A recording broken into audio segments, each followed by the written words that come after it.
Hello বন্ধুরা, আজকে বানাচ্ছি মিক্সড ফ্রাইড রাইস। রাতে এটা করছি ডিনারের জন্য।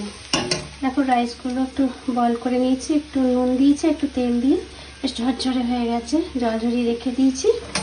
আর ভেজে রেখেছি চিকেন অ্যান্ড প্রন, একটুখানি কর্নফ্লাওয়ার দিয়ে নুন গোলমরিচ দিয়ে ফ্রাই করে রেখেছি। আর দুটো ডিম ভেজে রেখে দিয়েছি।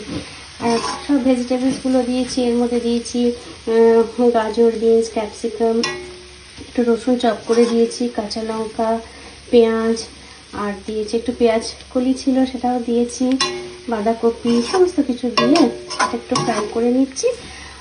আর একটু ভিনেগার দিয়েছি, সয়া সস দিয়েছি, নুন, সমস্ত কিছু দিয়ে ভালো করে ফ্রাই করে নিচ্ছি।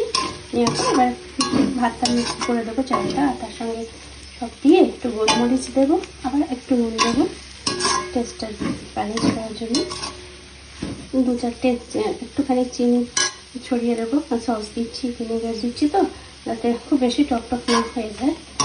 ও আর একটু আদা রসুনের পেস্ট একটু ফ্রাই কষিয়ে নিয়েছিলাম তেলের মধ্যে দিয়ে, তারপরে ভেজিটেবলসগুলো দিয়েছিলাম।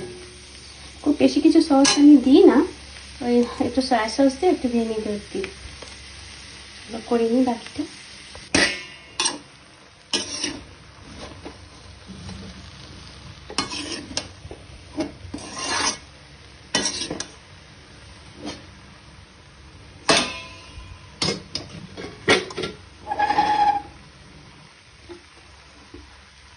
কি করতে চাস?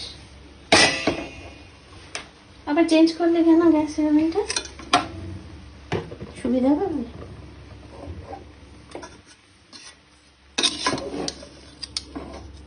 এখানে আলু আছে, ওখানে তো আলুটা কম পড়ছে। থাক গ্যাস